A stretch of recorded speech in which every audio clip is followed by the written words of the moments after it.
Hey everyone, welcome back to this video. This is CA Yogesh Verma, and in this video I am bringing the very fundamentals of accountancy, or you can say ABC of accountancy. So, if you are new to the commerce world or have already studied in your 11th and 12th but your conceptual understanding is not up to the mark, then this one video is going to teach you the ABC of accountancy. So without wasting much time, I am going to start. And this video will be in mix of Hindi and English so that majority of the students can understand. हम लोग start कर रहे हैं accountancy का basics.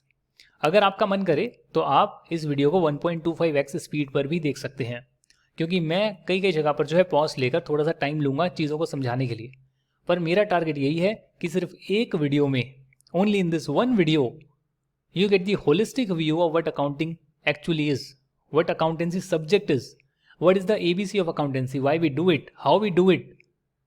What is the recording mechanism?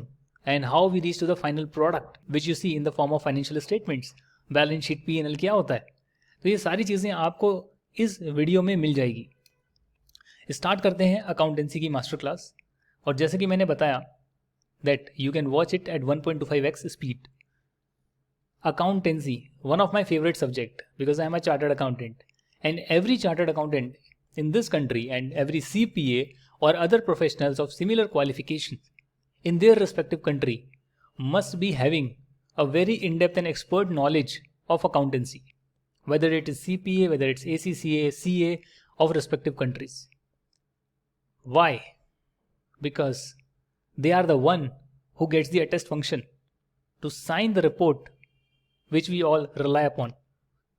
आपने देखा होगा company के प्रॉफिट्स बढ़ रहे हैं, कंपनी का रेवेन्यू बढ़ रहा है, कंपनी के शेयर्स में लोग इन्वेस्ट कर रहे हैं, बट एट द एंड जो रिजल्ट्स आप देखते हैं, that results has to be attested. Similarly in USA CP has to attest that. In other countries like UK a chartered accountant can attest that. Attestation means signing the report.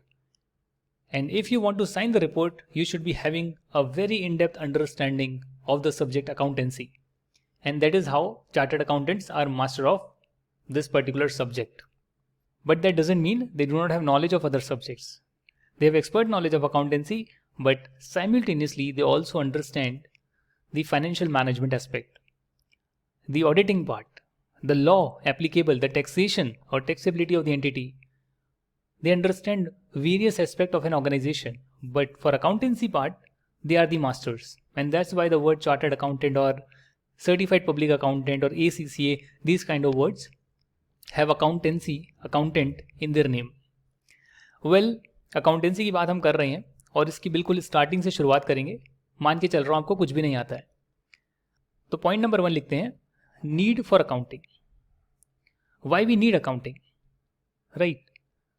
Well, हमें तो यही नहीं पता कि accounting होता क्या है. So how we will tell you what is the need for accounting. तो इसके लिए मैं आपको एक एग्जाम्पल देना चाहता हूँ. फॉर एग्जाम्पल मान लेते हैं कि आपके बचपन में आपको 1000 रुपीज़ की पॉकेट मनी मिलती थी.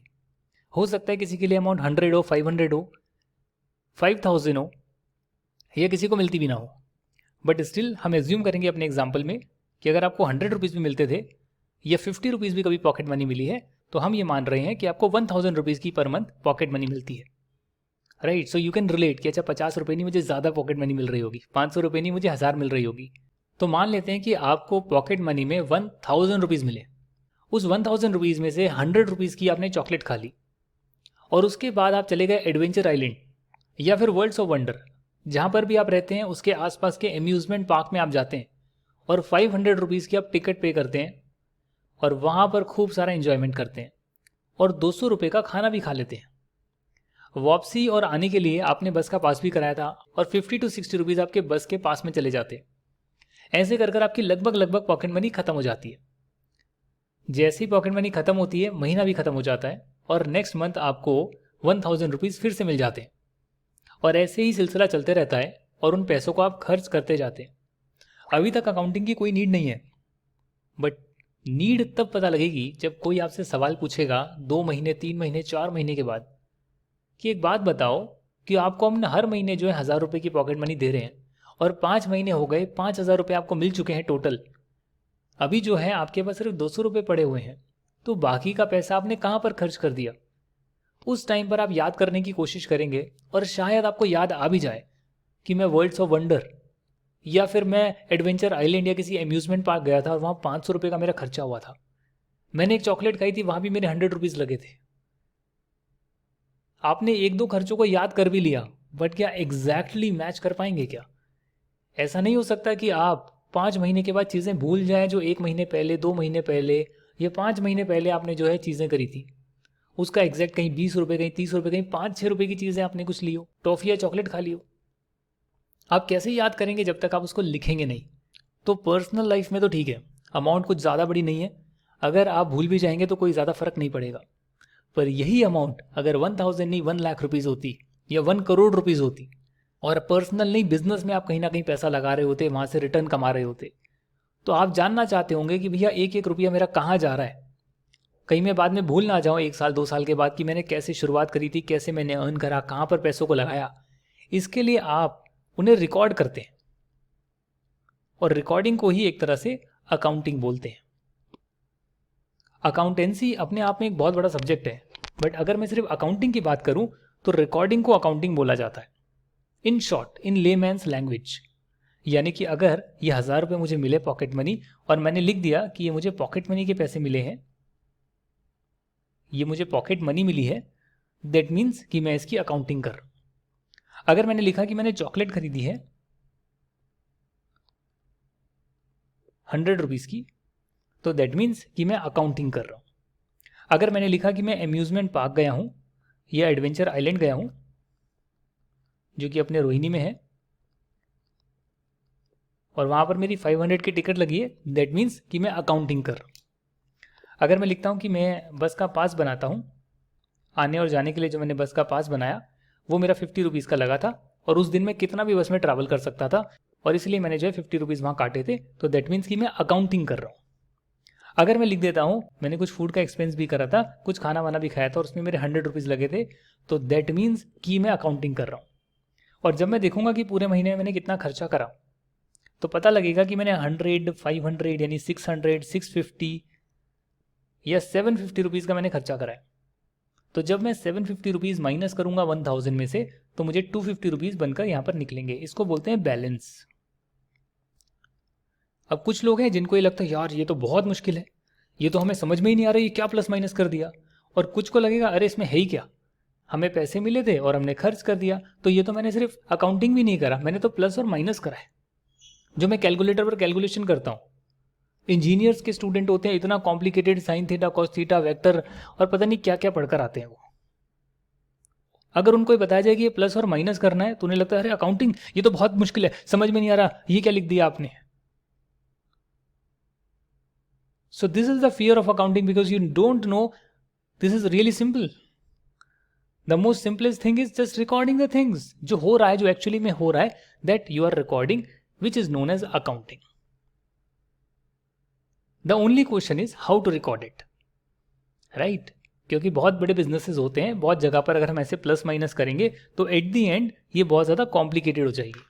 अभी ये लिस्ट कितनी बनी है आप देख सकते हैं, इसमें मेरा आधा पेज जा रहा है, 25% पेज जा रहा है। ये तो मेरी 1 महीने की ट्रांजैक्शन है, और ये एक छोटा सा मैंने पॉकेट मनी का एग्जांपल लिया है। बिजनेस होगा तो उसमें हज़ारों ट्रांजैक्शन होगी, तो ये मेरी 1 पेज, 2 पेज, 3 पेज, 100 पेज भर जाएंगे। मेरे को नीचे नीचे नीचे नीचे करते जाना पड़ेगा, पेज भरते जाएंगे, मैं एंट्रियाँ रिकॉर्ड करते जाऊँगा जो जो बिजनेस में खर्चा हो रहा है, राइट? जो जो मैं एक्सपेंस कर रहा हूँ, कहीं से पैसा आ रहा है उसे भी लिखूंगा। तो जब मुझे नेक्स्ट मंथ की पॉकेट मनी मिलेगी तो मैं लिख दूंगा प्लस फिर पॉकेट मनी, और इस केस में प्लस हो गया और यहाँ मैं 1000 डाल दूंगा। अब मेरा बैलेंस जो हो गया इसको बोलते हैं बैलेंस। वैसे मैं चाहता तो बैलेंस हर ट्रांजेक्शन के बाद लिख सकता था कि 1000 में से जब 100 गए तो मैं लिख सकता था कि 900 का मेरे पास बैलेंस बचा हुआ है। फिर जब 500 गए तो मैं लिख सकता था मेरे पास 400 का बैलेंस बचा हुआ है। फिर मेरे पास 50 रुपये गए तो मैं लिख सकता हूँ 350 का बैलेंस बचा है। और फिर 100 रुपीज़ चले गए तो अल्टीमेटली सारा कुछ माइनस करके 250 का बैलेंस बचा हुआ है। जैसे ही हम थोड़ा सा प्लस माइनस करके चीज़ों को लिख लेते हैं तो चीज़ें कॉम्प्लिकेटेड हो जाती है, और यहाँ पर कई लोगों को डर लगता है कि ये पता नहीं क्या कर रहा है। अगर एक 6th क्लास के बच्चे को भी समझाया जाए तो वो भी समझ सकता है कि अच्छा भाई 1000 रुपये मुझे मिले, इतना मैंने जो है खर्चा कर दिया, तो बैलेंस मेरे पास पैसे पड़े होने चाहिए। एक 6th स्टैंडर्ड का बच्चा भी समझ सकता है। अकाउंटिंग बस उतनी ही है, उससे ज़्यादा नहीं है। अगर आप बेस लेवल की बात करते हैं, जो अकाउंटिंग का बेसिक है या मास्टर क्लास है, तो वो इतनी सिंपल है जितनी मैंने आपको यहाँ दिखाई है। बट आपका क्वेश्चन होगा कि बिजनेसेस में ऐसे तो रिकॉर्ड नहीं करते होंगे प्लस माइनस करके, कुछ तो तरीका होगा या कुछ तो टेक्निकल टर्मिनोलॉजी होगी। तो डेफिनेटली होती है चीज़ें, डेफिनेटली एक प्रॉपर मेथड होता है जिसको सब लोग फॉलो करते हैं, ताकि ये ना हो कि आप प्लस माइनस कोई ऐसे कर रहा है और दूसरा वाला जो बिजनेस है, बिजनेस ए ऐसे कर रहा है और जो बिजनेस बी है वो ऐसे लिख रहा है 1000 प्लस पॉकेट मनी। अब इसमें क्या हो गया कि यहाँ पर आप पहले लिख रहे थे कि पॉकेट मनी है, फिर आपने लिखा प्लस होगी क्या माइनस होगा और कितने अमाउंट का होगा। आपने एक पर्टिकुलर तरीका फॉलो करा। जो बिजनेस भी है उसका लिखने का तरीका ऐसे है, और बिजनेस भी क्या करता है, बिजनेस भी उसके बाद लिखता है कि आपने 100 रुपये की चॉकलेट ली तो वो लिखता है -100 चॉकलेट। यहाँ पर क्या हो रहा है कि जो बिजनेस बी है या बी इंडिविजुअल है, वो व्यक्ति भी जो है रिकॉर्डिंग तो कर रहा है, चीज़ें तो लिख रहा है, बट उसका स्टाइल ऑफ राइटिंग डिफरेंट है। तो सब लोग अगर अलग अलग स्टाइल फॉलो करेंगे तो अपने घर में आप कर सकते हो, there is no issue. But जहाँ बात करते हैं बिजनेस की और जहाँ बात करते हैं कि आपके जब अकाउंट्स बनेंगे, जब आप चीज़ों को रिकॉर्ड पूरा कर लेंगे और एक चार्टर्ड अकाउंटेंट उसको साइन करेगा या टेस्ट करेगा, तो कहीं ना कहीं उसको ज़रूरत होती है कि एक स्टैंडर्ड फॉर्मेट में उसे डेटा मिले, ताकि वो उस पर जो है साइन कर सके, उसको समझ सके। और सिर्फ यही नहीं जो आपकी रिपोर्ट को साइन करेंगे, बल्कि साइन होने के बाद उस रिपोर्ट पर जो रिलाय करेंगे, यानी कि आपके शेयर होल्डर्स, यानी उस पर्टिकुलर बिजनेस से जो भी जुड़े हुए हैं। अगर वो बिजनेस लोन लेने जाएगा तो बैंक उससे जुड़ जाएगा, अगर वो कहीं पर सामान लेने जाएगा तो उसके जो सप्लायर हैं वो उससे जुड़ जाएंगे, कहीं पर माल बेचने जाएगा बल्क में तो उसके जो कस्टमर होंगे, डीलर्स होंगे, वो उससे जुड़ जाएंगे। और कोई भी आपके साथ धंधा तभी करेगा जब वो आपके बिजनेस के बारे में थोड़ा बहुत जानता हो। और जानने के लिए कई जगहों पर आपकी स्टेटमेंट्स, फाइनेंशियल स्टेटमेंट्स या जो चीज़ें आपने बिजनेस में एक्टिविटीज़ करी है उसको जैसे ही आपने रिकॉर्ड करा हुआ है और सीए ने उस पर साइन करे हुए हैं, वो दिखानी ज़रूरी होती है। इवन बैंक में लोन लेने जाएंगे तो वो तो ज़रूर देखेंगे, भले आपका सप्लायर कस्टमर ना भी देखे, बट जैसे ही आप एक बहुत बड़ी कंपनी बन जाते हैं तो वो भी इंटरेस्टेड होते हैं जानने के लिए कि आप कैसा परफॉर्मेंस कर रहे हैं, क्योंकि उनका बिजनेस भी आपके बिजनेस पर डिपेंडेंट होता है। तो कहीं ना कहीं अब आपको पता लगा होगा कि हम जो ऐसे ऐसे लिख रहे हैं, लिखना तो है, रिकॉर्ड तो करना है, इसी को अकाउंटिंग बोलते हैं, पर इसका एक तरीका होना चाहिए। तो अब हम जो है थोड़ा सा टेक्निकल भाषा में बात करते हैं।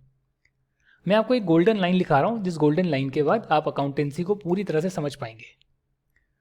मेरे साथ लिखिएगा, all transactions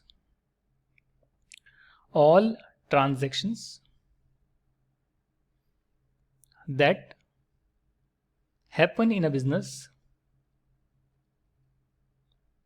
all transactions that happen in a business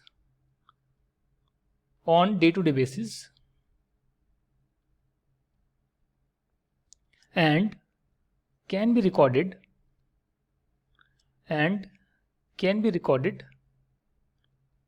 in monetary terms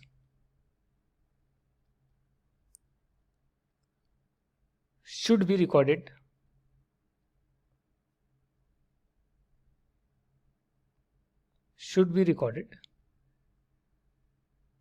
as and when it happens. Right मैं आपको 3 गोल्डन स्टेटमेंट लिखवा रहा हूं, जिसके बाद अकाउंटेंसी का ऑलमोस्ट 60-70% बेसिक आपका कवर हो जाएगा, क्योंकि इसी के ऊपर पूरा अकाउंटेंसी सब्जेक्ट टिका हुआ है। तो सबसे पहले मैंने क्या चीज़ लिखी कि all the transactions that happen in a business on day to day basis, यहाँ पे 2 डे लिख लेना, on day to day basis, and can be recorded, and can be इसको मेजर्ड लिख दीजिएगा, रिकॉर्डेड की जगह पर थोड़ा बेटर वर्ड रहेगा, and can be measured. Measured का मतलब नापा जा सके, in monetary terms should be recorded as and when it happens. इसका क्या मतलब है? इसका मतलब है एक बिजनेस का एग्जांपल लेते हैं। उस बिजनेस में क्या है कि जो एम्प्लॉय है ना, एम्प्लॉय को मैंने शॉर्ट में डबल ही लिख दिया, इसका मतलब एम्प्लॉय है। मैं बहुत ज़्यादा शॉर्टकट यूज़ करूंगा, बट आप उसको समझ जाइएगा, जो मैंने बोला है उससे रिलेट करिएगा। अच्छा, इसको एम्प्लॉय लिख देते हैं, चलो एम्प्लॉय लिख देते हैं कि हमें जो समझने में दिक्कत होती है, तो मुझे ज़्यादा लिखना पड़ेगा, इसमें क्या होगा, टाइम ज़्यादा लगेगा। कोई बात नहीं, मान लेते हैं कि जो एम्प्लॉय है वो खुश नहीं है, एम्प्लॉय जो है हैप्पी नहीं है, they are not happy. Now tell me whether this can be measured in monetary terms. कुछ नंबर्स में इसको मेजर कर सकते हैं, जो एक एम्प्लॉय को डिससेटिस्फेक्शन लग रहा है जॉब से। बिजनेस में ही कुछ ना कुछ हो रहा है, आप ही की कंपनी है, उसमें आप देखेंगे कि कैसे जो है लोग डिससेटिस्फाइड है, but whether it can be measured in monetary terms, the answer is no. Therefore this is also transaction. कुछ तो हुआ बिजनेस के अंदर, कंपनी के अंदर, बट इसको रिकॉर्ड नहीं कर सकते क्योंकि आप इसको मॉनेटरी टर्म्स में मेजर नहीं कर सकते. पर मान लेते हैं कि एम्प्लॉय जो है वो रिजाइन कर देते हैं, तो क्या इसको मॉनेटरी टर्म्स में मेजर किया जा सकता है? The answer is yes. कि उनका जो फुल एंड फाइनल सेटलमेंट होगा, फुल एंड फाइनल सेटलमेंट कहीं ना कहीं वो आप जो है रिकॉर्ड करेंगे. क्यों रिकॉर्ड करेंगे? कि भैया इसको मुझे फाइनली इतनी पेमेंट करनी है और उसके बाद नहीं करनी. तो जब आपने फुल एंड फाइनल की पेमेंट रिकॉर्ड करी एट दी एंड, उसका मतलब यही है कि एम्प्लॉय ने रिजाइन कर दिया है, एम्प्लॉय वो छोड़कर चले गए, तभी उसकी फुल एंड फाइनल की सेटलमेंट हुई है. तो कहीं ना कहीं आप देख रहे हैं कि जो चीज़ का भी कैसे भी जो है मेजर किया जा सकता है मॉनेटरी टर्म्स में, तो मैं उसको रिकॉर्ड करता हूँ, अदरवाइज मैं नहीं करता. बिजनेस है, बिजनेस ने क्या किया, बिजनेस ने जो है एक सेल करी, सामान को बेचा 1 लाख रुपये. तो यहाँ पर मुझे अमाउंट भी पता है और मुझे पता है कि सेल हुई है, तो क्या मैं इसको रिकॉर्ड कर सकता हूँ? द आंसर इज रिकॉर्ड कर सकते हैं. जैसे कि हमने लिखा plus sale 1 lakh. But definitely अब जो हम पढ़ेंगे उसके बाद हम ऐसे प्लस माइनस करके रिकॉर्ड नहीं करेंगे, बल्कि एक प्रॉपर मेथड के थ्रू हम उसे रिकॉर्ड करेंगे हम रिकॉर्ड ही प्लस और माइनस ही होगा, पर उसको टेक्निकल भाषा में कुछ नाम दे देंगे. तो ये मैंने कुछ एग्जांपल्स दिए, आप चाहें तो इसमें कई सारे और एग्जांपल्स हैं, वो भी हम आगे जैसे चलेंगे वैसे मैं आपको देते जाऊंगा. बट इतनी चीज़ क्लियर होनी चाहिए ब्रॉडर माइंडसेट के लिए कि जो मॉनेटरी टर्म्स में चीज़ें मेजर हो सकती है, ऐसा कुछ अगर बिजनेस में हुआ है तो उसे हम रिकॉर्ड करते हैं और उस रिकॉर्डिंग को अकाउंटिंग बोलते हैं. ये एक पहला कॉन्सेप्ट हो गया, ये गोल्डन रूल है. इस कॉन्सेप्ट को ना कई बार ना एक्रूअल कॉन्सेप्ट भी बोल देते हैं ले मैन की लैंग्वेज में. जिन्हें नहीं पता कि एक्रूअल कॉन्सेप्ट क्या होता है, वो ये समझ सकते हैं कि this is called accrual concept. अभी नहीं समझ में आया कि एक्रूअल कॉन्सेप्ट क्या है. अच्छा, दो चीज़ें होती है हमारे अकाउंटिंग में, दो चीज़ें होती है, दो तरीके होते हैं रिकॉर्डिंग के. एक होता है कैश बेसिस और एक होता है एक्रूअल बेसिस.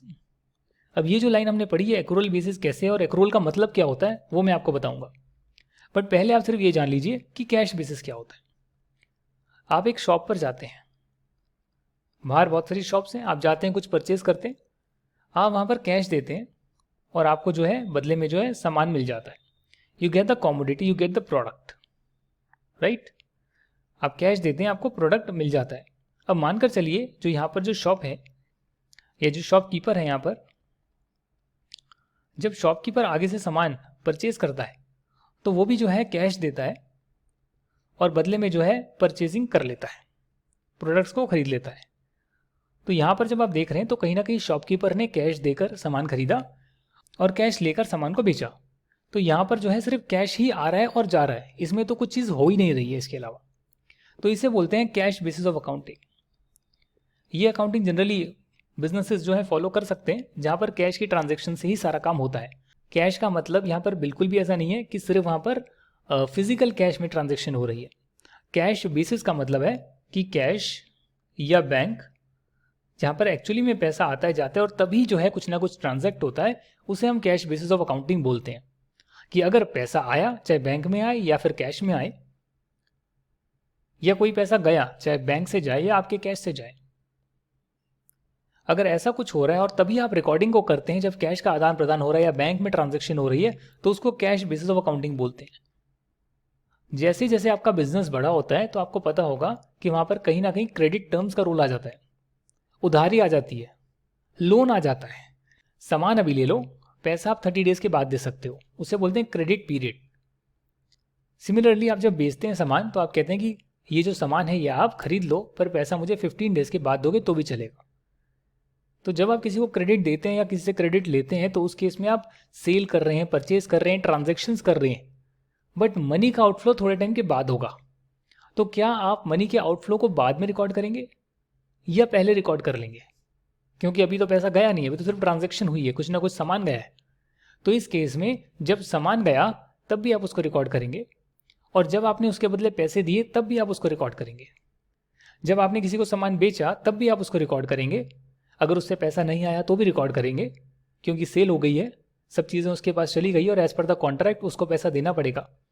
और जब उसका एक्चुअली पैसा आया तब भी आप उसको रिकॉर्ड करेंगे. तो दैट मीन्स कि जब भी ट्रांजैक्शन हो रही है जिसे मॉनेटरी टर्म्स में मेजर किया जा सकता है, चाहे कैश एक्चुअली में आए या ना आए, उसे हम एक्रूअल बेसिस ऑफ अकाउंटिंग बोलते हैं, और बिजनेस में एक्रूअल कॉन्सेप्ट ही फॉलो होता है। इसके लिए मैंने आपको फर्स्ट लाइन में लिखा कि anything that can be measured in monetary terms so that should be recorded as and when it happens. Sale हुई तो रिकॉर्ड कर लो, मॉनेटरी टर्म्स में आ सकती है तो रिकॉर्ड कर लो। भले ही आपने कैश अभी नहीं दिया है, आपने पेमेंट नहीं करी, पेमेंट बाद में करेंगे, जब करेंगे पेमेंट तो अगेन इट्स अ ट्रांजेक्शन, कुछ तो हुआ बिजनेस में, that will also be recorded. अगर मैं इसी मैनर में रिकॉर्ड करता तो मैं लिख देता कि मैंने 1 लाख रुपीज़ की सेल करी है,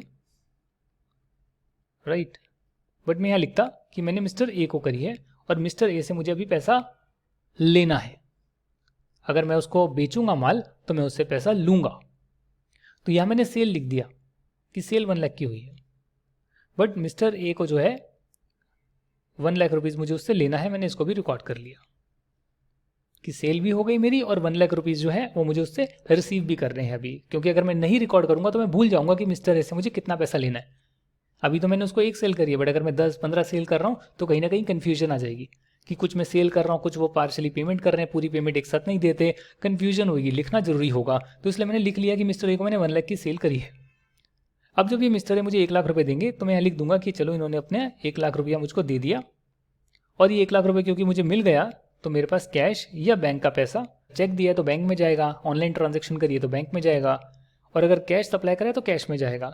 वहाँ पर मेरा 1 लाख रुपीज़ बढ़ गया, जैसे भी पेमेंट करिए उसको मैं बढ़ा दूंगा। और मिस्टर ए से अब मुझे कुछ भी नहीं लेना है, 1 लाख लेना था, 1 लाख माइनस कर दिया, आ गया है, अब इनका जीरो बैलेंस हो गया है। तो तरीका क्या है, मैंने अभी यही वाला तरीका फॉलो करा प्लस माइनस का, बट मैंने समझाया कि कैसे हमने सेल को भी रिकॉर्ड करा और जब उसकी रिसीविंग हुई तब भी हमने उसको रिकॉर्ड करा। तो रिकॉर्ड हम हर ट्रांजेक्शन को कर रहे हैं जो मॉनेटरी टर्म्स में मेजर हो सकती है। जैसी ट्रांजेक्शन होती है हम उसको रिकॉर्ड कर लेते हैं। यह आपका rule number 1 you have to keep in your mind. Next जो रूल है वो है separate entity concept. Separate entity concept. मैं ज़्यादा रूल आपको नहीं कराऊंगा, मैं सिर्फ 2 ही रूल करा रहा हूँ। इसके बाद मैं आपको अकाउंटिंग का मेथड बता दूंगा और आपका अकाउंटेंसी की मास्टर क्लास कंप्लीट हो जाएगी। आपको पता रहेगा कि अच्छा ऐसे अकाउंटिंग एक्चुअली में होती है। और अगर आपका इंटरेस्ट डेवलप होता है तो आप इसका एडवांस मॉड्यूल भी देख सकते हैं जिसमें कि एक्चुअली जो अकाउंटिंग हो रही है लाइव डेटा पर वो कैसे होगी। कॉन्सेप्ट अगर समझ में आ गया, इंटरेस्ट डेवलप हो गया, तो आप जानना चाहेंगे कि एक्चुअली में सब्जेक्ट का एडवांस लेवल क्या है जिसको सीखने के बाद हम भी जो है अकाउंटिंग कर सकते हैं। बट ये समझना तो बहुत ज़रूरी है, बेसिक कॉन्सेप्ट समझना बहुत ज़रूरी है। Separate entity concept. जब भी हम अकाउंटिंग करते हैं तो इस पर्टिकुलर रूल को या इस कॉन्सेप्ट को भी हम फॉलो करते हैं। ये कॉन्सेप्ट बोलता है कि जो बिजनेस है वो सेपरेट है एंड जो ओनर है वो सेपरेट है। हम जब अकाउंटिंग करते हैं तो हम बिजनेस की अकाउंटिंग करते हैं, ना कि ओनर की। अब कई लोग इसमें बोलेंगे कि अगर मेरा कोचिंग का बिजनेस है और मैं कोचिंग कर रहा हूं, मैं पढ़ा रहा हूं, पैसा मेरे पास ही आ रहा है, बट अगर मैं उसको बिजनेस की टर्म्स में देखूंगा या बिजनेस के मैं रिकॉर्डिंग करूंगा मैं, तो फिर मैं बोलूंगा कि बिजनेस मेरा सेपरेट है। Yogesh Verma classes is separate than Yogesh Verma. Classes separate, मैं सेपरेट। और योगेश वर्मा क्लासेस जो है उसकी अकाउंटिंग जब मैं करूंगा तो मैं बिजनेस की अकाउंटिंग कर रहा हूं, यानी मैं बिजनेस को सेपरेट मान रहा हूं, ओनर को सेपरेट मान रहा हूं।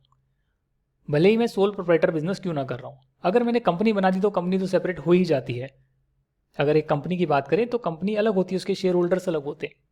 बट मैं ये कह रहा हूं कि अगर मैं इंडिविजुअल भी हूं और अपना बिजनेस रन कर रहा हूं तो भी बिजनेस अलग है और मैं अलग हूं, ऐसा मानेंगे अकाउंटिंग में। और अकाउंटिंग हम हमेशा बिजनेस की करते हैं, ओनर की नहीं करते हैं।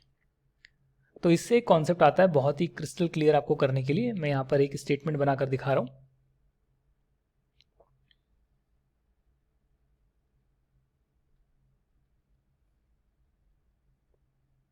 आपको नहीं समझ आएगा मैंने क्या लिखा है, बट मैंने इसको जो है यहां पर लिखा है बैलेंसेस की शीट, जिसमें बैलेंसेस शो होते हैं उसकी एक मैंने शीट तैयार करी है। तो इसमें क्या होता है, मैं आपको ये कॉन्सेप्ट समझाने के लिए यूज़ कर रहा हूँ। तो टेक्निकली मत समझिएगा कि बैलेंस शीट बनाते हैं अच्छा ऐसे बनती है ऐसे होती है, ऐसे मत समझिएगा। सिर्फ ये कॉन्सेप्ट समझने के लिए देखिएगा कि क्या हो रहा है। कि जब भी बिजनेस शुरू होगा तो ओनर कहीं ना कहीं पैसा लगाएगा बिजनेस के अंदर, राइट। ओनर ने पैसा दिया होगा ना, तभी तो बिजनेस शुरू हुआ होगा। पर बिजनेस कह रहा है कि वो पैसा मुझे ओनर से मिला। मान लेते हैं 1000 रुपये मिले, तो ओनर से मुझे पैसा मिला, तो उसको वो रिकॉर्ड कर रहा है एक जगह पे। और जो 1000 रुपये उसको मिल गए, कैश में उसके पास 1000 रुपये आ गए, उसे रिकॉर्ड कर रहा है दूसरी जगह पे। ये बिजनेस के जो है डुअल एस्पेक्ट आते हैं, सेपरेट एंटिटी कॉन्सेप्ट से ही जो है डबल एंट्री कॉन्सेप्ट निकलता है। अभी क्या बोल रहे हो आप, डबल एंट्री? सेपरेट एंटिटी का मतलब बिजनेस अलग, ओनर अलग। तो बिजनेस जब अपने नज़रिए से देख रहा है तो वो ये देख रहा है कि ओनर ने मुझे 1000 रुपये दिए और ये 1000 रुपये का कैश मेरे पास अवेलेबल है। मैंने इसको दो अलग अलग कैटेगरी में क्यों बांटा है? क्योंकि जैसे ओनर से बिजनेस को 1000 रुपये मिले, हो सकता है उसे बैंक से लोन भी मिल जाए 1000 रुपये का। तो जब बैंक से लोन मिलेगा तो आपका जो है बैंक में जब पैसे आएंगे तो वो भी 1000 रुपये से आपका बढ़ जाएगा। तो हो क्या रहा है कुल मिलाकर? कुल मिलाकर ये हो रहा है कि जहां से भी आपके पास पैसा आ रहा है, वो बिजनेस कह रहा है कि जहां से भी मेरे पास पैसा आ रहा है वो मैं आपको लौटा दूंगा। मैं ओनर को ओनर का पैसा लौटा दूंगा, बैंक को बैंक का पैसा लौटा दूंगा, जिसने भी मुझको पैसा दिया उसे मैं एक दिन लौटा दूंगा। जहां से भी मैंने फाइनेंस को उठाया, चाहे ओनर से उठाया हो चाहे मैंने बैंक से उठाया, उसे मैं बाद में रिटर्न कर दूंगा। अगर मेरा बिजनेस बंद होता है तो वो उन्हीं का पैसा है, मुझे लौटाना है। इसके लिए इसको हम बोलते हैं लाइबिलिटीज। अगर कोई पूछेगा लाइबिलिटी क्या होती है, तो लाइबिलिटी का मतलब है ऐसी चीजें जो आपको रिटर्न करनी है, लौटानी है, आपकी नहीं है। आपने किसी से उधारी ली है, उधार चुकाना है, बैंक से लोन लिया है, चुकाना है, ओनर से पैसा आया है, चुकाना है। ये सब जो है आपकी लाइबिलिटीज होती है। बट क्योंकि ये जो पैसा आया है, इससे आप जो भी चीज़ खरीदेंगे या कैश में रखेंगे या बैंक में रखेंगे, तो बिजनेस अपने नाम से उसका अकाउंट खुलवाएगा, बैंक अकाउंट, या कोई भी सामान खरीदेगा अपने नाम पर खरीदेगा, तो उस पर जो है बिजनेस का हक है। मतलब फ्यूचर में उसको जो है बेनिफिट हो सकता है, फ्यूचर इकोनॉमिक बेनिफिट्स उससे कमाए जा सकते हैं। कैश से मैं फ्यूचर में इन्वेस्ट कर कर कहीं से पैसा कमा सकता हूं। मैं कैश से बैंक से कुछ खरीद कर बेच कर हायर अमाउंट पर पैसा कमा सकता हूं। ये सब जो है मेरा एसेट है, क्योंकि मेरे कंट्रोल में है और इससे फ्यूचर बेनिफिट आ सकता है। तो अगर ये दो कंडीशन मीट हो जाती है तो बिजनेस एक साइड पर बोल रहा है कि जहां से पैसा आया उसे लौटाएंगे, तो वो बिजनेस के लिए लाइबिलिटी है, और उस पैसे को जहां मैंने लगाया उसको मैं ओन करता हूं, मेरी ओनरशिप है, और उससे मैं फ्यूचर में बेनिफिट कमा सकता हूं, मेरे कंट्रोल में है, तो वो मेरा एसेट है। अगर यहाँ पर भी अगर हम प्लस माइनस करने की बात करें कि जैसे कि बिजनेस में एक्चुअली में पैसा आया और बिजनेस में एक्चुअली में बैंक से पैसा आया, लोन आया, कैश में आया, बैंक में कुछ पैसा पड़ा हुआ है, और उस पैसे को यूज कर कर 500 रुपीज को यूज कर कर मैंने सामान खरीद लिया। तो जब मैंने सामान खरीद लिया तो कहीं ना कहीं मेरे पास यहाँ पर इन्वेंट्री आ जाएगी, इन्वेंट्री या स्टॉक। तो एक स्टॉक तो होता है स्टॉक मार्केट वाला स्टॉक, ये स्टॉक है जो आपका रॉ मटेरियल है या फिनिश गुड्स हैं, जो भी सामान आप खरीद रहे हैं, बेच रहे हैं, उसे स्टॉक बोलते हैं या इन्वेंट्री बोलते हैं। अलग अलग टर्मिनोलॉजीज है, मतलब एक ही है। जैसे यहाँ मैंने लिखा ओनर्स फंड, अगर यहाँ पर शेयर होल्डर्स फंड लिखा होता कंपनी के लिए तो उसका मतलब भी वही होता कि जिन्होंने कंपनी में पैसा लगाया है। तो स्टॉक और इन्वेंट्री जो है मैंने 500 रुपये की खरीद ली, तो 500 रुपये यहाँ पर आ गए। मैंने क्या करा, मैंने रिकॉर्डिंग करी, बट मैं हर चीज़ के दो एस्पेक्ट रिकॉर्ड कर रहा हूँ। दो एस्पेक्ट कैसे रिकॉर्ड कर रहा हूँ कि जब मैंने 500 रुपये का सामान खरीदा तो बैंक से 500 रुपये कम हो गए और 500 रुपये का कुछ सामान आ गया तो वो मेरे ऐड हो गए। अब क्योंकि मैंने इन्वेंट्री खरीदी है तो मैंने उसको इन्वेंट्री में लिख दिया कि भाई ये सामान है, इसको बेचकर पैसा कमा सकता हूँ। मान लेते हैं कि बिजनेस इस 500 रुपये को 700 रुपीज़ में बेच देता है, 700 रुपये में इसको बेच देते हैं, तो इसका मतलब ये माइनस होएगा। बट जो चीज़ 500 पर आ रही है वो क्या 700 माइनस यहाँ पर हो सकती है? The answer is no. जो 500 रुपये आई है वो ज़्यादा से ज़्यादा आपका 500 रुपये चले जाएगा, माइनस हो जाएगा, खत्म हो जाएगा, क्योंकि 500 की चीज़ थी, आपने पूरी की पूरी बेच दी है। बट जब आपने बेचा तो आपने 700 रुपीज़ अपने बैंक में रिसीव करे। 500 रुपये बैंक से गए थे तो सामान आया था, सामान भी आपके कंट्रोल में था, उससे फ्यूचर में आप बेनिफिट कमा सकते थे, वो भी आपके एसेट साइड पर आ रहा था। एक्चुअली में आपने उसको बेच दिया 700 रुपीज़ में, तो 500 की चीज़ थी, 500 चली गई, पूरी की पूरी चीज़ें आपकी चली गई, बट 700 आपके बैंक में आ गई। तो जब 200 यहाँ पर ज़्यादा आ गए इस साइड पर, वो 200 क्या है? आपका प्रॉफिट है। अब यहाँ से एक और नई टर्मिनोलॉजी आ गई, प्रॉफिट क्या होता है? भाई कम पर खरीद कर ज़्यादा पर बेचना, तो जो एक्स्ट्रा अमाउंट होता है उसको प्रॉफिट बोलते हैं। हो सकता है कि 50-60 रुपये आपके जो है पैकिंग के और जो है कोरियर चार्जेस लग जाएं, तो 200 का नहीं 150 का प्रॉफिट आएगा, जो यहाँ पे 200 का आ रहा है।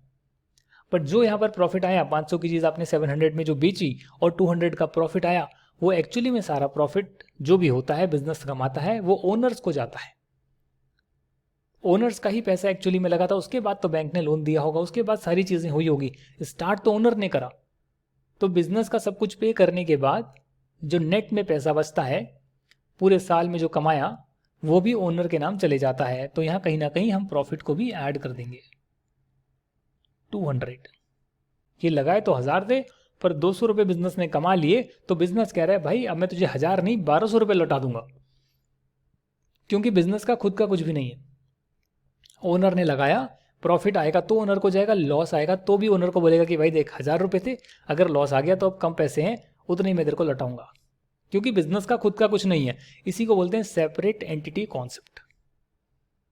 अब यहां पर भी अगर आप देखोगे तो मैंने प्लस माइनस ही करा है और रिकॉर्डिंग करी है। अगर मान लेते हैं कि मैं कोई सामान खरीदता हूं, मैं एक और सामान खरीदता हूं इन्वेंट्री, और इसमें जो है मैं इस बार 1000 रुपये की खरीदता हूं, पर मैं क्रेडिट पर खरीदता हूं। क्रेडिट का मतलब है कि मैं जिस व्यक्ति से खरीद रहा हूं मैं उसको कहता हूं भाई साहब मैं आपको 1 महीने के बाद पैसा दूंगा, और वो कहता है ठीक है आप मुझे 1 महीने के बाद पैसा देना। मैं सामान को लेकर आता हूं और अपने पास रख लेता हूं, क्योंकि मैं सामान ले आया और उसको मैं बेचकर पैसा कमाऊंगा, इसके लिए वो मेरी इन्वेंट्री है, और इन्वेंट्री में मैंने 1000 रुपये डाल दिए, पर मेरा कैश या बैंक कहीं पर भी कम नहीं हुआ, क्योंकि मैंने उसको पैसा दिया ही नहीं, बट पैसा देना तो है। तो इसको भी रिकॉर्ड हम करेंगे कि भैया 1000 रुपये, चलो ठीक है मेरे पास सामान आया, पर 1000 रुपये ही मुझे किसी को लौटाने भी हैं। जो चीज़ मुझे लौटानी होती है वो लाइबिलिटी होती है। एक चीज़ भी आप क्लियर कर लीजिए कि ये जो है ये नेचर है, लाइबिलिटी या एसेट या इनकम या एक्सपेंस, ये नेचर है, ये एक ब्रॉड कैटेगरी है। जैसे कि यहाँ पर कैश है, तो कैश जो है वो भी एसेट है, बैंक है वो भी एसेट है, इन्वेंट्री है वो भी एसेट है, और किसी को आपने सामान बेचा उधार पर और उससे पैसा लेना है वो भी एसेट है। यानी जिस भी चीज़ से आप फ्यूचर में बेनिफिट कमा सकते हैं या रिकवरी कर सकते हैं, जो आपके कंट्रोल में है, जिससे बिजनेस में इनफ्लो होगा, वो सारी चीज़ें आपकी एसेट होती है, राइट। तो जब मैं बोल रहा हूँ एसेट है, ये भी एसेट वो भी एसेट, तो है तो इंडिविजुअल चीज़ें, ऐसी 100-200 आइटम कितने भी हो सकती हैं। अगर मान लो मैं मोबाइल फ़ोन खरीदता हूँ बिजनेस के लिए और इससे बिजनेस को फ्यूचर में फ़ायदा होगा, तो ये भी बिजनेस के लिए एसेट है, राइट। मैं लैपटॉप खरीदता हूँ, लैपटॉप से बिजनेस में काम करूंगा, तो जब बिजनेस ने खरीदा तो कैश कम हो गया, पेमेंट कर दी और लैपटॉप आ गया, तो वो लैपटॉप भी एसेट है। तो मतलब चीज़ें कई सारी है, बट मैं उसको ब्रॉड कैटेगरीज में डाल रहा हूँ कि ये एसेट का इसका नेचर है, इसका लाइबिलिटी का नेचर है जो मुझे चुकाना है। तो सिमिलरली जब मैं 1000 रुपये यहाँ पर खरीदता हूँ इन्वेंट्री, और मैं 1000 रुपये किसी को बाद में लौटाऊंगा, तो जिसको मैं लौटाऊंगा उसे मैं क्रेडिटर बोलता हूँ, क्योंकि मैंने इससे लोन नहीं लिया, सामान लिया है। और जिससे आप सामान लेते हैं, जो आपका सप्लायर होता है, और उसको आप बाद में पैसा लौटाते हैं, उस व्यक्ति को हम क्रेडिटर बोलते हैं। अगर मैंने मिस्टर ए से लिया तो मिस्टर ए क्रेडिटर होंगे, अगर मैंने मिस्टर बी सी डी अलग अलग लोगों से लिया तो सभी लोग क्रेडिटर होंगे। अगेन क्रेडिटर एक जनरल टर्म हो गई। अब जिस व्यक्ति से मैं ले रहा हूँ उसको पैसा लौटाना है, वो व्यक्ति मेरा क्रेडिटर है, और क्रेडिटर जो है वो लाइबिलिटी होते हैं, क्योंकि वो आपको चुकाना होता है। तो देख रहे हैं आप कैसे ब्रॉड कैटेगरी से सब और सब कैटेगरीज में हम जा रहे हैं। तो लोग जो कंफ्यूज होते हैं अकाउंटिंग में, वो यही कंफ्यूज होते हैं कि इसको समझ नहीं पाते कि बिजनेस में जितनी चीजें हो रही है 100 तरीके की, 200 तरीकों की, तो 100 या 200 नाम आ जाएंगे आपके सामने और आप कहेंगे ये क्या है। मैंने प्रिंट आउट लाया, मेरा प्रिंट आउट का खर्चा आया। मैंने किसी को नौकरी पे रखा, सैलरी दी, वो मेरा खर्चा आया। मैंने किसी से लेबर वर्क कराया, मेरा वो खर्चा आया। मैंने पैकिंग कराया, मैंने सेलिंग करी, मैंने एडवर्टाइजमेंट करी, मैंने किसी को हायर करा कंसल्टेंसी लेने के लिए। मैं कितनी चीज़ें बिजनेस में कर रहा हूँ, उसके अलग अलग नाम आ रहे हैं, बट एट दी एंड अगर मैं देखूंगा तो मैं खर्चा कर रहा हूँ। एट दी एंड अगर मैं देखूंगा तो मैंने कुछ सामान खरीदा और उससे फ्यूचर में बेनिफिट आने वाला है, तो वो मेरा एसेट है। अगर मुझे किसी को लौटाना है तो वो मेरी लाइबिलिटी है। तो ब्रॉड सेंस में बात करूंगा तो उनका बस यही नेचर निकल कर आएगा, बट ऐसे आइटम्स कितने भी हो सकते हैं। मैं एक व्यक्ति से खरीदता हूँ उधार पे माल, तो एक व्यक्ति मेरा क्रेडिटर होगा। अगर मैं 1000 लोगों से खरीदता हूँ अलग अलग, जिनको मैं पैसा बाद में चुकाऊंगा, तो 1000 लोग मेरे क्रेडिटर होंगे। अब अगर मान लो कि मैंने सामान बेच दिया, जो मेरी 1000 की इन्वेंट्री आई थी वो मैंने 1200 में बेची, पर जिस व्यक्ति को मैंने बेची वो है व्यक्ति मिस्टर बी, और मिस्टर बी मुझे जो है 15 दिन के बाद पैसा देंगे, तो ये मिस्टर बी मेरे डेटर हो गए। डेटर का मतलब क्या होता है? जिससे कि पैसा आपको लेना है। जिस व्यक्ति को आपने सेल करी है पर उसने पैसा भी नहीं दिया है, तो सेल कर दी तो 1200 रुपये जो है मैं माइनस डेफिनेटली 1200 नहीं कर पाऊंगा। 1000 रुपये की चीज़ थी तो मैक्सिमम 1000 ही माइनस कर पाऊंगा, बट लूंगा तो इससे मैं 1200, क्योंकि मैंने इस व्यक्ति को 1200 में बेचा है। तो जब मैं 1000 की चीज़ 1200 में बेचूंगा तो कहीं ना कहीं 200 रुपये का मैंने और प्रॉफिट कमाया, और यहाँ पर भी जो है आप प्रॉफिट जो है 200 रुपये से और ऐड हो जाएगा, और ये 1400 बन जाएगा ओनर्स का। सर जब हम इसको 1200 रुपये से रिकवर कर लेंगे, तो जब ये मुझे पेमेंट कर देंगे तो 1200 रुपये ये पेमेंट आ जाएगी और बैंक में मेरी प्लस हो जाएगी। सर बैंक में नहीं देगा, कैश देगा, तो कैश प्लस हो जाएगा। कर मैं क्या रहा हूँ, प्लस माइनस कर रहा हूँ और समझाने की कोशिश कर रहा हूँ कि बिजनेस में जो भी चीज़ें होती है उसे आप रिकॉर्ड करते हैं दो एस्पेक्ट में, हमेशा उसके दो एस्पेक्ट आते हैं, कहीं प्लस कहीं माइनस होता है। ये दो जगह पर प्लस होता है तो अपोजिट साइड पर होता है, ये भी बढ़ रहा है ये भी बढ़ रहा है। अगर सेम साइड है तो कहीं पर प्लस हो रहा है तो कहीं माइनस होगा, कहीं प्लस होगा कहीं माइनस होगा, यानी पूरा जो है प्लस माइनस का गेम है। इसी को अकाउंटिंग बोलते हैं और इसी कॉन्सेप्ट पर अकाउंटिंग टिकी हुई है कि एक तो जब चीज़ें हो तब आप उसे रिकॉर्ड करें, एक्रोल कॉन्सेप्ट, और दूसरी जब आप रिकॉर्ड करें तो separate legal entity, separate entity मानकर उसको जो है, लीगल तो नहीं भी होगी तो भी सेपरेट एंटिटी मानकर जो है उस बिजनेस को आप रिकॉर्डिंग करें, जिसके दो एस्पेक्ट आएंगे, कहीं से आया कहीं पर गया। जहाँ से आया उनको लौटा देंगे और जो हमारे पास है उससे हम फ्यूचर में बेनिफिट कमाएंगे, हमारे कंट्रोल में है, वो हम एसेट पे दिखाएंगे। अगर ये चीज़ आपको क्लियर हो गई है तो प्रॉब्लम आपको समझनी पड़ेगी। प्रॉब्लम क्या है कि जब हम प्लस माइनस थोड़े आइटम्स का करते हैं तो ठीक है, अच्छी बात है, हम उसे समझ सकते हैं। जब हम उसको अकाउंटिंग की टेक्निकल भाषा में भी एसेट और लाइबिलिटीज में दिखाते हैं, कहाँ से आया बट मैं उसको लौटा दूंगा, और कहाँ पर मेरा गया पैसा जो मेरे कंट्रोल में है, मैंने उसको जो है बिजनेस को अच्छे से जो है टेक्निकल भाषा में दिखा दिया, और फिर मैं प्लस माइनस कर रहा हूँ। बट अगेन कर तो मैं प्लस माइनस ही रहा हूँ, हो तो हौच पौच ही रहा है, हौच पौच नहीं। कितना ज़्यादा जो है कॉम्प्लिकेटेड हो गया। ऐसे अगर मैं इसको समझूंगा तो मुझे कुछ भी क्लियर नहीं होएगा कि क्या हुआ है क्या नहीं हुआ है। मैं तो भूल गया 500 रुपये मैंने माइनस क्यों करे, आई जस्ट फॉरगॉट। ओ अच्छा, यहाँ पर कुछ मैंने प्लस भी किया है तो ये कुछ प्लस माइनस होगा, इन्वेंट्री आई होगी, बट मैं इतना तो नहीं कर सकता। अगर ये 1000 ट्रांजेक्शन हो गई तो मैं तो कन्फ्यूज हो जाऊंगा मैंने क्या क्या किया। So that's why it is essential कि आप चीज़ों को जो है एक तरीके से रिकॉर्ड करें, और जो एसेट और लाइबिलिटी या जो बैलेंसेस की शीट बना रहे हैं उसमें आप नेट बैलेंस को दिखाएं कि भैया बैंक में 1000 थे, उसके बाद 500 माइनस हुए, फिर 700 आए, फिर 1200 आए, तो अब नेट कितना है, सिर्फ उतने बैलेंस को हम यहाँ एंड में शो कर देंगे कि भैया अच्छा सब कुछ हो गया, इतना इतना बैलेंस पड़ा है एसेट का, इतना इतना मेरा है लाइबिलिटी का, और दोनों हमेशा मैच करेंगे। अभी भी मैच ही कर रहे हैं आप देखेंगे, क्योंकि कहीं पर यहाँ प्लस हुआ तो यहाँ भी प्लस हुआ होगा, अगर यहाँ माइनस हुआ तो यहाँ भी माइनस हुआ होगा, अगर यहाँ प्लस हुआ और यहाँ माइनस नहीं हो रहा तो फिर यहाँ पर ही माइनस हो गया होगा। बट मैच हमेशा करते रहेंगे, जैसे कि हमने हर जगह पर मैच कराया है। पर अब हम क्या कर रहे हैं, जो इतनी हौच-पौच ट्रांजेक्शन हो रही है, इन ट्रांजेक्शन्स को हम तरीके से रिकॉर्ड कर रहे हैं डेबिट क्रेडिट की फॉर्म में। और जब हम ऐसा रिकॉर्ड करते हैं तो आप बोलते हैं कि हम अकाउंटिंग की एंट्रीज पास कर रहे हैं। हर ट्रांजेक्शन को जो हो रही है बिजनेस में उसे एक्चुअली में टेक्निकल टर्म्स में जो है रिकॉर्ड कर रहे हैं, as and when it happens. तो जैसा कि मैंने आपको एसेट और लाइबिलिटी बताया, जिसमें कि बैलेंसेस आते हैं, एसेट क्या है लाइबिलिटी क्या है, सिमिलरली मैं आपको दो चीज़ें और करवाना चाहता हूँ, इनकम एंड एक्सपेंस, जिसको प्रॉफिट एंड लॉस स्टेटमेंट बोलते हैं। ये एक्सपेंस, ये इनकम। अगेन अगर आप इसको देखेंगे तो ये एक ब्रॉड सेंस पे एक नेचर है, इनकम का एक्सपेंस का एक नेचर है। और यहाँ से हमारा जो है थर्ड कॉन्सेप्ट भी निकलता है, जिसको बोलते हैं मैचिंग कॉन्सेप्ट। ये मैचिंग कॉन्सेप्ट क्या होता है आपको नहीं समझ आएगा, बट अभी समझ में आ जाएगा जब मैं आपको एक चीज़ या एक लाइन बोलकर बताऊंगा। इस स्टेटमेंट में हम रिकॉर्ड करते हैं जो भी कंपनी ने रेवेन्यू कमाया। अब कई लोग बोलेंगे रेवेन्यू क्या होता है, रेवेन्यू का मतलब सेल्स होता है। सेल्स तो आप समझते हैं, सेल करते हैं, कंपनी की सेल हुई, सेल बढ़ गई, इतना तो समझते होंगे, बच्चा भी समझता है इतना तो कि सेल हो रही है। अकाउंटिंग में जो है सेल्स को ही रेवेन्यू बोलते हैं, इसके अलग अलग नाम है। इसे इनकम साइड पर दिखाते हैं, यानी जहाँ से भी पैसा आपका आ रहा है, चाहे वो बिजनेस की मेन एक्टिविटी से आ रहा हो, चाहे बिजनेस ने कुछ पैसे को बैंक में जमा करा दिया उससे बिजनेस को इंटरेस्ट आ रहा हो, चाहे बिजनेस ने कहीं पर इन्वेस्टमेंट कर दी हो, शेयर्स खरीद लिए हो और वहाँ से डिविडेंड आ रहा हो। तो कुल मिलाकर जो है आपका मेन एक्टिविटीज़ के अलावा और भी एक्टिविटीज़ से बिजनेस में पैसा आ सकता है, गेन इनकम जो है आ सकती है, तो उसे मैं इनकम साइड पर शो कर रहा हूँ। और ये पैसा कमाने के लिए जो मेरा खर्चा हुआ उसे मैं एक्सपेंस साइड पर शो कर रहा हूँ। इसको बोलते हैं मैचिंग कॉन्सेप्ट, कि जो भी इनकम हुई इस साल उसको हम दिखाएंगे, और उस इनकम को कमाने के लिए जो खर्चे लगे हैं वो सारे खर्चे हम यहाँ पर डालेंगे। जैसे कि मैंने जो है 1200 रुपये में जो है एक प्रोडक्ट को बेचा, तो मैं यहाँ पर डाल रहा हूँ कि मैंने 1000 रुपये में कुछ खरीदा भी था, तभी जो है मैंने उसको बेचा। तो ये मेरा परचेज भी था कि मैंने खरीदा 1000 में था, बेचा मैंने 1200 में है। मैंने एक एम्प्लॉय को रखा हुआ था जिसको मैंने 200 रुपये की सैलरी दी थी, तो मैं वो खर्चे को भी यहाँ डाल रहा हूँ। मैंने जो है कहीं ट्रैवलिंग पे खर्चा करा था, तो 50 रुपीज़ का मेरा ट्रैवलिंग खर्चा भी हो गया।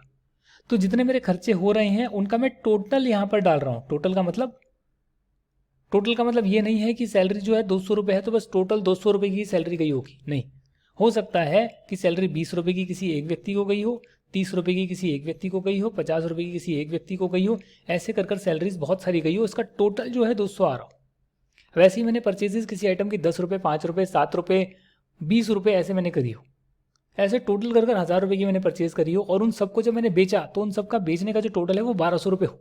तो यहाँ पर भी जो है कितने कितने plus plus plus minus minus minus कितने सारे प्लस माइनस यहाँ भी निकल कर आ रहे हैं कि आप सिर्फ शो कर रहे हैं भैया मैंने पूरे साल में कितना कमाया और उसको कमाने के लिए कितना खर्चा करा, बस आप इतनी चीज़ें लिख रहे हैं।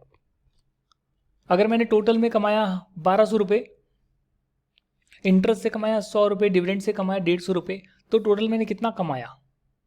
टोटल मैंने 1450 रुपीज़ कमाया। और मैंने खर्चा कितना करा?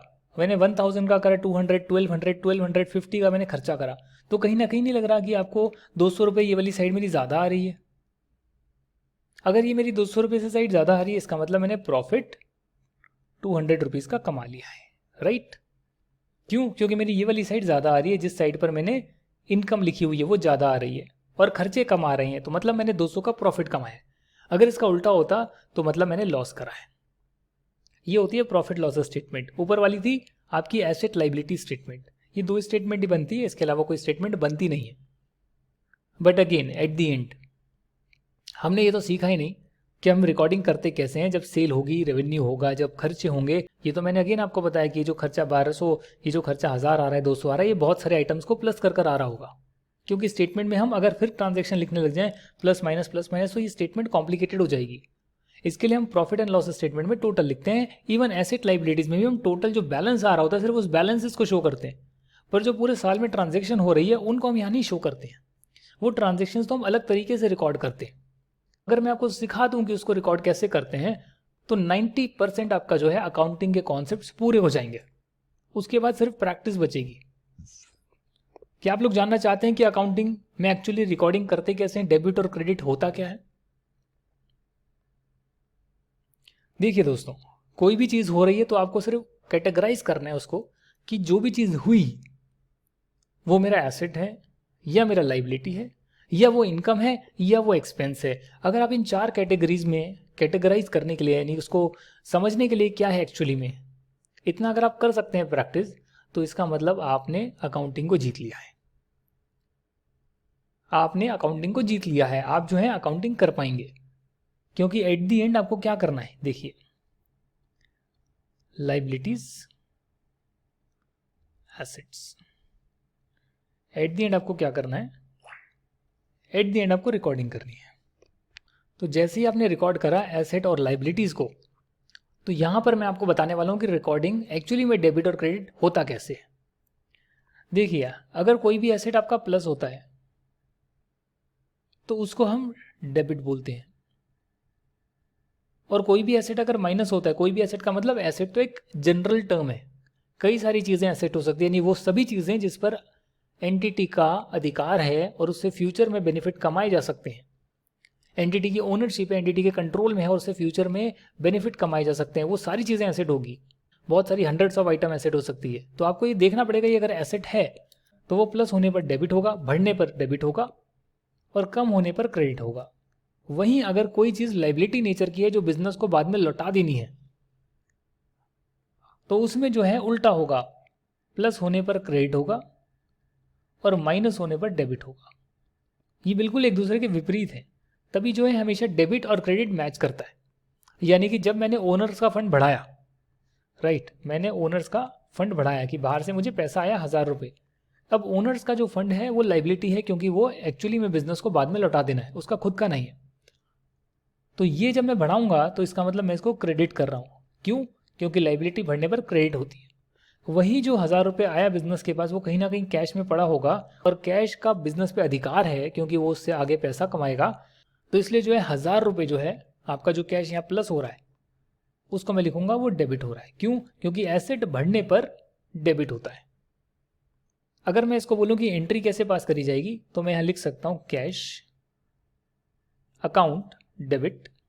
इसको लिखने का तरीका होता है टू ओनर्स फंड क्रेडिट 1000 रुपये 1000 रुपये। मैंने क्या किया, एक के ऊपर एक लिख दिया, मतलब एक ऊपर एक नीचे लिख दिया। तो हमेशा जो है डेबिट वाली चीज़ ऊपर लिखते हैं, क्रेडिट वाली चीज़ नीचे लिखते हैं। ये लिखने का स्टाइल होता है और इसको हम बोलते हैं अकाउंटिंग एंट्री या जर्नल एंट्री। ये आपकी एंट्री होती है। आपने क्या किया, जो भी ट्रांजैक्शन हुई उसके आपने हिस्से कर लिए। आपने उसमें देखा कौन सी चीज़ प्लस होगी कौन सी माइनस होगी। अब जो भी चीज़ प्लस या माइनस हो रही है उसमें आपने देख लिया क्या वो एसेट की है या लाइबिलिटी की है। अगर एसेट की है तो प्लस होने पर डेबिट कर दो और कम होने पर क्रेडिट कर दो। अगर वो चीज़ लाइबिलिटी नेचर की है तो प्लस होने पर क्रेडिट कर दो और माइनस होने पर डेबिट कर दो, उसका पूरा विपरीत कर दो। अगर क्लिक नहीं हो रहा, समझ नहीं आ रहा, तो ऐसा समझ में आएगा अच्छा यार मेरा कैश बढ़ा है, कैश एसेट होता है, बढ़ने पे डेबिट होता है, तो कैश को तो मैं डेबिट कर देता हूँ। तो जाहिर सी बात है दूसरी चीज़ अपने आप ही क्रेडिट हो जाएगी, क्योंकि डेबिट और क्रेडिट हमेशा मैच करते हैं। बट अगर आपको ये सारी चीज़ें क्लियर है कि एसेट क्या है लाइबिलिटी क्या है, आप उसमें कैटेगराइज कर सकते हैं जैसा मैंने आपको समझाया एसेट लाइबिलिटी का मतलब, तो आप बहुत आसानी से जो है डेबिट और क्रेडिट कर सकते हैं। अगर हम इनकम और एक्सपेंस की बात करें, अगर कोई आइटम का नेचर एक्सपेंस नेचर का है या इनकम नेचर का है, तो आपको आइडेंटिफाई करना है कि जो भी इनकम नेचर की चीज़ें होगी वो जो है बढ़ने पर क्रेडिट होगी और कम होने पर डेबिट होगी, और एक्सपेंस जो होगा वो बढ़ने पर डेबिट होगा, पूरा उसका विपरीत, और कम होने पर क्रेडिट होगा एक्सपेंस नेचर का है। तो मतलब मैंने कहा कि यार मैंने स्टेशनरी शॉप है, स्टेशनरी शॉप से जो है मैं 500 रुपये के मैं पेन खरीद कर ले आया और उस पेन को मैं इस साल यूज़ कर लूँगा, उससे मैं फ्यूचर में बेनिफिट नहीं कमाऊँगा। अगर मैं उससे फ्यूचर में बेनिफिट कमा सकता हूँ तो वो मेरा एसेट है। अगर वो मेरे पास अभी पड़ा हुआ है तो मेरा एसेट है, फ्यूचर में बेनिफिट कमाऊँगा, इन्वेंट्री में लिख दूंगा उसको, मैं कंज्यूमेबल्स में लिख दूंगा, कुछ ना कुछ एक उसको टर्म दे दूंगा, नाम दे दूंगा। बट अगर मैं उस 500 रुपये के पेन को इसी साल में पूरा ख़त्म करने वाला हूँ, खर्च करने वाला हूँ, तो फिर वो मेरा एक्सपेंस है। खैर जो भी हो, अगर मैं उसको पूरा खर्च कर रहा हूँ उस 500 रुपये को, स्टेशनरी आइटम को, मैंने पेन खरीदा, तो मैं पेन अकाउंट डेबिट कर सकता हूँ। बट पेन एक बहुत छोटी चीज़ हो गई यार, पेन कितने खरीदते होंगे, एक या दो खरीदते होंगे। आप उसका अलग से नाम देना चाहें आप दे सकते हैं, आप स्टेशनरी अकाउंट बोलना चाहें स्टेशनरी अकाउंट बोल सकते हैं। तो यहाँ पे बहुत ज़्यादा टर्मिनोलॉजी का खेल है कि आपको प्लस माइनस ही करना है, बट उसका नामकरण क्या करना है वो सब पर डिपेंड करता है। कोई कुछ भी नामकरण कर सकता है, तो समझना पड़ेगा चाहे इस नाम का मतलब क्या है। मैंने पेन अकाउंट लिख दिया तो आप स्टेशनरी अकाउंट लिख सकते हैं, आपके ऊपर है आप उसका क्या नाम देना चाहते हैं। जो भी नाम देना चाहें आप लिख सकते हैं, बट हाँ एसेट लाइबिलिटी इनकम एक्सपेंस का नाम चेंज नहीं कर सकते, ये तो यही रहेगा। उसके अंदर जो चीज़ें आती है वो आप अलग अलग जो है नाम दे सकते हैं। ओनर्स फंड बोलेंगे या शेयर होल्डर्स फंड बोलेंगे, या इन्वेंट्री बोलेंगे, इन्वेंट्री को स्टॉक बोल देंगे आप। डेटर बोलेंगे, डेटर की जगह कई बार ट्रेड रिसीवेबल बोलते हैं। डेटर को कई बार हम ट्रेड रिसीवेबल बोलते हैं कि ट्रेड के दौरान जो हमें रिसीवेबल्स हुए हैं, जिससे पैसा रिसीव होना है, ट्रेड करा हमने, सेल करा, उससे रिसीव होना है, तो उसको हम ट्रेड रिसीवेबल बोलते हैं, मतलब वही है, डेटर ही है। और सिमिलरली जो क्रेडिटर हैं उनको ट्रेड पेबल बोलते हैं। तो आप देख रहे हैं कि टर्मिनोलॉजी चेंज हो रही है, एसेट लाइबिलिटी इनकम एक्सपेंस की चेंज नहीं हो रही, बट बाकी जगह पर जो है टर्मिनोलॉजी चेंज हो रही है। जो भी नामकरण आप करना चाहते हैं, जो भी आप कॉमनली यूज़ करते हैं, पर उसका मतलब तो वही है। उसकी एंट्री तो वैसे ही पास होगी, प्लस माइनस वैसे ही होगा। मैं पेन खरीदूँ या स्टेशनरी खरीदूँ, अगर वो मेरा खर्चा है तो बढ़ने पर जो है 500 रुपये मेरा डेबिट होगा।